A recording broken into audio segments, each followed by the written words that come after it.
안녕하세요. 일상 속 우리들의 이야기를 나눠보는 시간, 열린 스튜디오 시청자 톡앤톡 진행의 김민지입니다.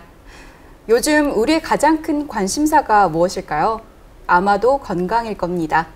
개인 위생은 물론이고 잘 먹고 잘 사는 것에 대한 관심이 그 어느 때보다 더 높은 요즘인데요. 오늘은 내 건강을 위해서 잘 먹는 방법뿐만 아니라 우리 지구의 건강까지도 생각하는 잘 먹는 방법에 대해서 이야기를 나눠보려고 합니다. 기후행동 비건 네트워크 조기래님입니다. 네, 대표님 안녕하세요. 안녕하세요. 반갑습니다. 네, 간략하게 소개 좀 부탁드릴게요. 저는 기후행동 비건 네트워크 대표 조기래입니다. 네, 안녕하세요. 반갑습니다. 이렇게 단체 이름을 들어보니까 네. 이 단체가 환경운동을 하는 단체일까 아니면 비건 채식을 또 실천하는 단체일까 굉장히 궁금해지거든요. 이름만으로도. 네. 정확하게 단체 소개 좀 해주세요. 네, 둘 다입니다. 먼저 저희 단체는 2011년에 설립이 됐고요. 창립이 됐고요. 그 당시에 이미 기후위기 상황이 상당히 진전이 되고 있는 상황이었는데 우리들의 먹는 것, 먹거리 선택이 기후위기에 굉장히 밀접한 연관이 있다. 이런 사실 때문에 저희가 특히 이제 육식 위주의 식생활로부터 채식 위주의 식생활로의 전환 이런 것들을 모색하기 위해서 이 단체를 설립을 했습니다. 특히 이제 비건 채식은 가장 효과적인 방법이기 때문에 시민들에게 비건 채식을 알리고 그리고 실천을 독려하고 그리고 이제 학교와 같은 곳에서 채식 급식을 할 수 있는 이런 활동을 하기 위한 그런 목적으로 창립된 그런 단체입니다. 와, 굉장히 많은 활동들을 또 꾸준히 해오고 계셨을 것 같은데요. 단체를 정확하게 우리가 알아보려면 아무래도 비건 얘기가 먼저 나눠봐야 될 것 같은데요. 네. 네, 사람들이 많이 또 비건에 대해서 잘못된 상식을 또 갖고 있을 것 같아요. 정확하게 비건은 이렇다. 설명 좀 해주세요. 비건은 우선 이제 그 동물에서 비롯되는 그런 모든 것들을 취하지 않는 그런 생활 방식을 비건이라고 할 수 있어요. 그래서 먹거리 영역에서는 육류는 물론이고 우유나 달걀과 같은 식품도 섭취하지 않는 그런 순수한 채식, 이것이 비건이고요. 또 이제 먹거리뿐만 아니라 뭐 화장품이라거나 그다음에 의복이라거나 혹은 뭐 구두나 또 가방 이런 제품들에 있어서도 이 모피와 가죽, 그다음에 심지어 이제 양모, 양털까지도 사용하지 않는 그런 생활 방식이 비건입니다. 요새 정말 이 비건으로 할 수 있는 생활 속에 취득할 수 있는 게 굉장히 많잖아요. 말씀 주셨듯이 네. 화장품도 있고요. 네. 의복도 굉장히 많은데 이렇게 비건을 실천할 때 좋은 점 어떻게 또 설명해 주실 수 있을까요? 비건은 우선 우리가 세상을 살아갈 때 자원을 가장 적게 소모하고도 우리가 살 수 있다고 하는 그런 장점이 있고요. 특히 지금과 같은 이런 지속 가능성을 얘기하는 이 시기에는 굉장히 적절한 그런 삶의 방식이라고 볼 수 있어요. 그리고 또 다른 생명체를 저희가 해치지 않고도 살 수 있다고 하는 그런 장점. 그리고 이제 그 비건 혹은 채식을 하게 되면 우리가 굉장히 식량을 많이 줄일 수가 있어요. 그래서 지금 현재 전 세계 9명 중에 1명이 기아에 시달리고 있는데 이런 기아나 식량 위기 이런 문제를 해결하는 데도 굉장히 큰 도움을 줄 수가 있어요. 아무래도 요새 기아 관련해서 굉장히 또 이슈가 많이 되고 있는데 네, 그런 점에서 우리 대표님이 보시기에 이 비건이 뜻하는 또 가치나 의미가 또 다른 관점으로 또 보일 수 있을 것 같아요. 네. 어떠세요? 비건이 일반적으로 추구하는 것은 뭐 기본적으로 생명 존중, 그 다음에 이제 공존. 누구나 다 함께 먹고 살 수 있는 그런 세상, 굶주림이 없고 또 굶주림으로 인한 그런 갈등 혹은 전쟁 이런 것들이 존재하지 않는 그런 세상, 이런 것들이 이제 비건이 추구하는 그런 그 세상 혹은 그런 가치이고요. 그리고 특히 이제 지금은 지속 가능성이 가장 큰 화두이잖아요. 네. 이 지구가 존재를 하느냐 아니면 돌아올 수 없는 그 지점을 넘어가게 되는가라는 그런 뭐 절체절명의 순간에까지 저희들이 도달을 했는데 이런 부분에서 지속 가능성을 담보해내는 굉장히 중요한 도구가 비건이에요. 대표님은 아무래도 이 지속 가능성에 대해서 굉장히 오랜 시간 전부터 실천을 해오셨을 것 같아요. 혹시 언제 또 어떻게 또 이 비건을 시작을 하게 되셨을까요? 제가 이제 우선 채식을 시작한 지는 한 27년 정도 됐어요. 네. 예, 1994년부터 시작을 했어요. 그리고 비건이 된 것은 저는 사실상 그때부터도 거의 우유나 달걀은 처음부터 먹지 않았고요. 우유도 아마 가끔씩 드물게 유제품 먹기는 했지만 그렇게 즐겨 하진 않았어요. 그런데 완전히 비건으로 돌아선 거는 아마 한 15, 16년 전? 예, 그때부터 비건 채식을 하게 된 것 같아요. 어떠세요? 이 비건 채식을 또 실천을 하시다 보면 10년 전, 뭐 20년 전에는 더 대중화가 되지 않아서 외부에서 또 이렇게 식사를 하시는 게 되게 또 어려우셨을 것 같아요. 네. 그때는 어떻게 하셨었어요? 일단 도시락을 쌀 수 있을 때는 싸가요. 그리고 이제 굶을 수 있을 때는 좀 굶고요. 그리고 이제 또 가능하면 채식 식당이나 혹은 채식을 제공하는 식당 이런 데를 갔어요. 그래서 이제 정말로 채식을 할 수 있는 환경 네. 혹은 채식을 선택할 수 있는 환경 이게 정말 중요하다는 것을 제 스스로 몸소 많이 느꼈죠. 예. 어떠셨어요? 이렇게 직접 채식 도시락을 싸가지고 챙겨서 다니시면 주변의 반응들은 어떠셨어요? 처음에? 저는 대체적으로 굉장히 꿋꿋한 편이어서 그런 것이 크게 문제가 되지는 않았고요. 네네. 예. 그리고 이제 그 채식을 하는 데서 오는 그런 어떤 해방감 이런 것들이 너무 컸기 때문에 불편한 것들은 저는 늘 그렇게 중요하게 저한테는 여겨지지가 않았었어요. 이건 개인적인 궁금함인데 네. 대표님만의 그 채식 도시락의 식단 메뉴나 추천 뭐 식단 있으실까요? 네, 그러니까 채식을 하더라도 우리가 그 영양분을 이렇게 잘 맞춰서 섭생을 해야 돼요. 채식을 한다고 해서 무조건 건강해지는 게 아니고 단백질도 채식 식물성 단백질도 섭취하고 네. 그다음에 미네랄, 뭐 칼슘, 철분 이런 영양소들을 잘 골고루 섭취를 해야지 돼요. 근데 저 같은 경우에는 단백질 경우에는 냉동실에 콩들이 항상 있어요. 지금 있는 건 뭐 완두콩, 예, 봄철에 그 수확할 때 많이 사서 냉동실에 넣어두고 뭐 우리나라에 나오는 다양한 이 토종 콩들이 있어요. 그런 것들을 냉동실에 넣어놨다가 밥할 때 그걸 꼭 넣어요. 그리고 이제 뭐 현미라거나 이런 단백질 성분이 많은 그런 곡류가 있어요. 이런 곡류를 섞어서 밥을 지으면 일단 단백질 문제가 해결이 돼요. 그리고 이제 우리나라는 채소가 너무 많고 또 해조류가 많기 때문에 이런 것들을 이제 색깔별로 골고루 다 늘 자주 저는 색상을 봐요. 그리고 제가 중요하게 생각하는 건 제철 음식. 예, 그래서 제철에 나오는 과일은 꼭 조금이라도 저는 꼭 먹어요. 그 해에 나오는 뭐 살구, 자두, 복숭아, 참외, 수박, 뭐 멜론 할 것 없이 포도 그 철철이 나오는 과일들을 항상 빠뜨리지 않고 그렇게 먹고요. 특히 이제 제철에 나온 것 이게 가장 영양도 많고 환경에도 좋기 때문에 그런 것들은 꼭 챙겨서 먹어요. 아니 이렇게 식단 얘기를 해주시는데 뭐 비건이나 채식을 한다고 해서 영양소가 불균형하다고 일반적인 사람들의 상식이 그렇잖아요. 근데 얘기 들어보니까 더 잘 챙겨 드시는 것 같아요. 되게 균형적으로.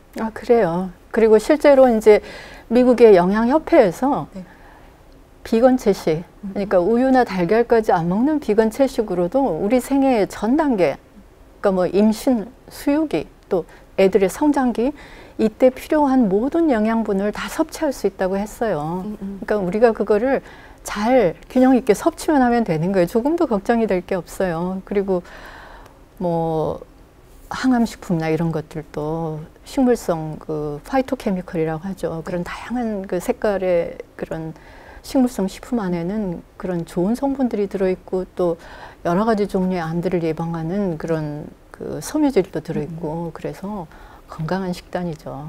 맞아요. 아니 진짜로 이렇게 우리 대표님 얘기를 계속 듣다 보니까 이 비건 채식이라는 게 사회적으로 또 함께 지속돼야 되고 또 꾸준히 또 다들 동참해줘야 된다는 점에서 되게 저도 공감이 많이 되고 있는데요. 얼마 전에 또 이런 비건 채식 기후위기 행동 관련해서 세미나가 있었다고 들었습니다. 네, 그러면 저희 관련된 VCR 보고 와서 이야기 나눠보도록 하겠습니다.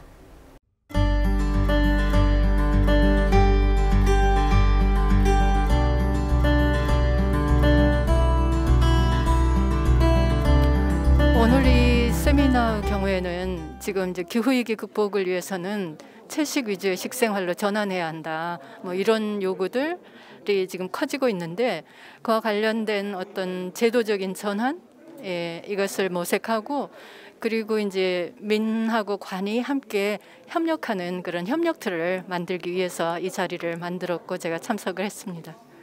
사전 해주시고 잘 진행을 해주셔서 고맙습니다. 다시 한번 박수 부탁드릴게요. 저는 자연했던 기후위기와 관련된 정부와 환경 정책과에 대해서 기후위기와 축산업 1.5도 달성을 위한 채식 정책 이렇게 뽑았습니다. 달성할 수 있을 것인데 적어도 우리 목표는 거기에다 두어야지만이 중요한 것은 이 그림에서도 보이듯이 이태리 프랑스 시베리아 산불 이틀이면 우리나라에서 배출하는 온실가스 양보다 더 많이 배출해요. 한계선을 넘었을지도 모른다는 얘기예요. 매우 심각한 상황이에요. 정말로 우리가 저하고 오면할 수가 없어요. 시간이 또 작다고 하니까 막 말이 빨라져요. 단기체로 온실가스, 온난화 물질 이거 없애야 된다. 자, 선배도 해주시면서 저는 조규래 선생님 얘기를 저 같은 사람 얘기 2016년 6월에 뒤에서 꽃발을 사진으로요. 아마 그 발표자나 패널이나 혹은 그 관중에 참여했던 모든 분들이 굉장히 진지하게 임했기 때문에 이 문제의 심각성에 대한 공감대가 형성되었을 거라고 그렇게 생각을 하고요. 추후에 관련된 그런 논의가 그 진행이 더 되어지고 또 실질적으로 이행될 수 있는 그런 계획이 수립되었으면 좋겠습니다. 좋고 건강하고 선량한 먹거리 이런 것들에 대한 그런 어떤 이 책임의식 이런 것들이 강하게 노출되어서 좋은 그런 계기가 되었으면 하는 그런 바람이 있습니다.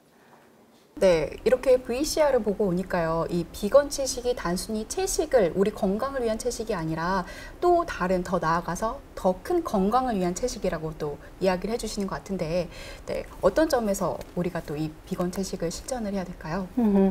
지금 현재 이제 기후위기 상황이 전 세계 평균 기온이 한 1.1도 상승했고 그에 따른 다양한 기후 재난들이 쉴 새 없이 전 세계에서 지금 발생을 하고 있잖아요. 그렇기 때문에 과학자들도 굉장히 조속하게 이 문제를 사실은 해결하고 완화시켜야 한다는 그런 절박함이 있어요.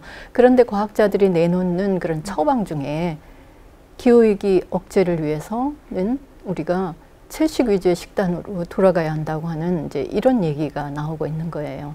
왜냐하면 그 육식을 통해서 발생하는 온실가스가 너무 많고 또 육류를 생산하는 과정에서 정말로 많은 그런 생태계들이 훼손되고 있어요. 그러니까 숲은 기후를 안정화시키는 굉장히 중요한 공간인데 이런 숲들이 사라지고 있고 또 바다도 이 기후를 안정화시키고 그러니까 온도의 상승을 떨어뜨리고 또 산소를 지구에 이렇게 내뿜어내고 이런 작용들을 바다에 있는 물고기하고 수초며 플랑크톤 이런 것들이 다 하고 있는데 이 바다가 그 산업적인 어업이라고 하는 그런 그 집중적으로 이 바다를 싹쓸이 해버리는 이런 어업에 의해서 급속하게 지금 훼손이 되고 있거든요. 그래서 이런 식단을 바꾸면 기후를 완화시키는데 굉장히 결정적인 중요한 역할을 한다.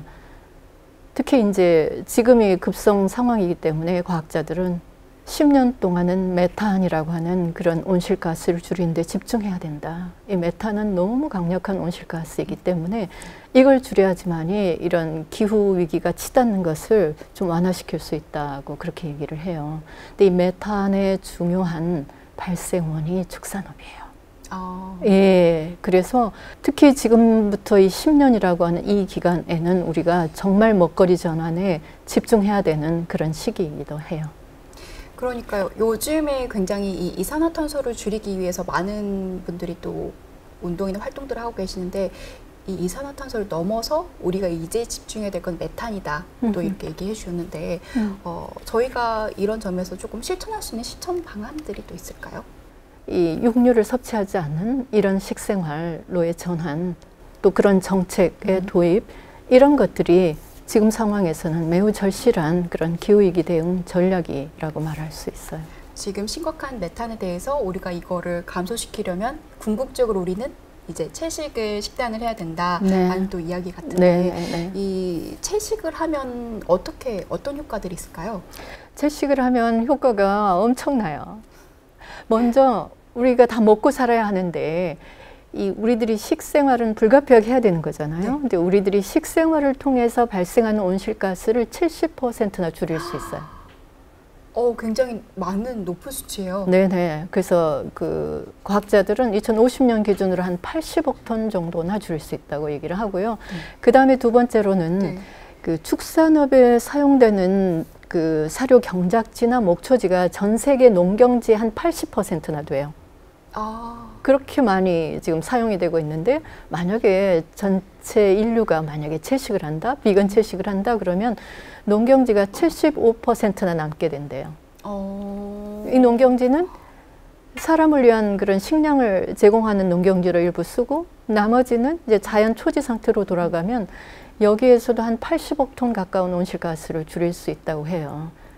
그다음에 지금과 같은 이런 코로나를 보면서 저희들이 전 세계가 지금 정말 고통을 겪고 있는데 그런 뭐 사스라거나 혹은 신종플루라거나 에볼라 바이러스라거나 혹은 최근에 이 코로나조차도 육식하고 연관이 돼 있잖아요. 야생동물을 저희들이 섭취를 하다가 이런 일이 발생을 했기 때문에 그래서 채식을 하게 되면 그런 팬데믹을 줄일 수 있는, 예방할 수 있는 그런 효과도 있어요. 얘기를 들어보니까 왜 아이 한 명을 키우기 위해서는 온 마을이 함께 움직여야 된다고 하는 것처럼 또 우리 어린 아이들부터도 이렇게 함께 동참하면 좋을 것 같은데 혹시 관련돼서 또 운동들을 많이 활동들을 해오시고 있으시다고요? 네, 저희 단체가 창립됐던 초기부터 저희들이 했었던 것이 이 사업은 학교에서 시작돼야 한다. 왜냐하면 학교는 상징적인 공간이잖아요. 미래 세대를 키워내는 공간이고 또 그들이 건강해야 되고 그들이 터전이 살아남아야 하기 때문에 학교에서의 채식급식 혹은 채식 선택권 보장 이것에 저희들이 집중을 했었어요. 그래서 실제로 광주에서는 2011년부터 15년 사이에 전체 학교에서 주 1회 채식급식을 했었고요. 그리고 5개 학교에서 시범 혹은 그 연구학교를 운영을 했었어요. 근데 그 당시만 해도 이런 채식과 기후위기의 연관성에 대한 인식이 미약했었기 때문에 저희들이 계속할 수는 없었고 일부 학교에서는 진행이 됐었지만 일시적으로 중단되었다가 올해부터 다시 이제 채식급식을 위한 준비를 하고 아주 출발 선상에 다시 이제 저희들이 서 있는 상태여서 함께 시민사회하고 교육청이 함께 지금 그 일을 추진하려고 협력을 하고 있는 그런 단계입니다. 이게 굉장히 올해 잘 풀리지 않을까라는 의문이 드는 게 어제 제가 이제 현장에 있었잖아요. 세미나 현장에 있었을 때 굉장히 정말 그 자리에 계신 모든 분들이 너무나도 많이 되게 하고 싶은 얘기도 많으셨고요. 또 궁금하신 점도 되게 많으셨고요. 많은 분들이 관심이 또 모아졌기 때문에 이게 또 실천되지 않을까 이런 생각을 또 한번 해보긴 하는데요. 저도 그렇게 기대를 합니다. 왜냐하면 이제는 시민들 중에는 특히 기후위기에 집중적으로 이렇게 몰두하고 계시는 시민들께서는 압니다. 먹거리 전환이 반드시 가야 한다는 걸 알기 때문에 그리고 그게 지금 더디다는 것 또한 알기 때문에 저와 같이 그렇게 굉장히 절박한 마음들이셨던 것 같아요. 그래서 어제 그렇게 많이 발언해 주시고 정말 열의를 다해서 귀를 기울여 주셨던 것 같아요. 그래서 그런 것들이 행정에 고스란히 반영되고 또 시민들에게도 널리 이렇게 전해져서 함께 그런 변화를 만들어 갔으면 좋겠어요. 아무래도 이제 더 바빠지실 것 같아요. 아마 대표님 뵙기가 더 어려워지는 게 더 좋은 점이 아닐까 또 생각이 드는데 그러면은 개인적인 우리 대표님의 개인적인 바라는 꿈이 또 있으실까요? 이 어려운 시기를 저희가 넘겨가는데 너무 어려운 분들이 없었으면 좋겠어요. 이 어려운 시기를 우리가 함께 나누면서 그렇게 극복해 가기를 기대를 하고요. 그리고 저희들이 이런 문제의 근원이 어디에서 출발했는가 생각하면 우리가 지나치게 인간 위주로 우리에게 수많은 이익을 주고 있었던 그런 생태계를 함부로 저희가 대했던 것 같아요. 그래서 저희가 그것의 소중함을 깨닫고 그 생태계와 함께 살아가야 한다는 것, 이런 것들을 개개인의 실천 혹은 국가의 그런 정책 이런 것들을 통해서 저희들이 앞으로 실행해 가야 되지 않을까 그런 생각을 해요. 그래서 그렇게 해서 누구나 살만한 세상? 네, 맞아요. 네, 그런 세상이, 그리고 아이들이 꿈꿀 수 있는 세상? 지금 청년들이 사실 미래가 보이지 않고 그런 절망감 혹은 그런 우울에 시달리고 있는 청년들이 많아요. 그들에게 희망을 주는 그런 무언가가 정말 절실하다고 저는 생각을 하거든요. 네, 오늘 저희 이제 출연해 주셔가지고 또 비건 채식, 또 기후 위기 관련해서 많은 이야기 해주셨는데 또 출연하신 소감은 또 다르실 것 같아요. 어떠셨어요? 저는 오늘 굉장히 기쁘고 또 감사해요. 왜냐하면 이런 사실들을 과학자들이 다 얘기하고 있고, 그런데도 불구하고 일반 시민들에게 전달드릴 수 있는 그런 통로가 없었는데 오늘 이런 프로그램을 통해서 제가 소상하게 말씀드릴 수 있는 그런 기회를 주셔서 정말 감사합니다. 네, 저도 오늘 또 다양한 이야기 많이 배우고 가는 것 같아서 오늘 저도 출연해 주셔서 정말 감사합니다. 고맙습니다. 네. 네. 기후 변화라는 단어 대신에 기후 위기라는 표현이 더 익숙해진 요즘입니다. 환경 문제의 심각성은 모두가 알고 있지만 정작 실천 방법에는 무관심하지 않았나 하는 생각이 드는데요. 작은 관심에서 시작되는 이 실천이 시청자 여러분도 함께 동참해 주셨으면 좋겠습니다. 일상 속 우리들의 이야기를 나눠보는 시간, 열린 스튜디오 시청자 톡앤톡 진행의 김민지였습니다. 감사합니다.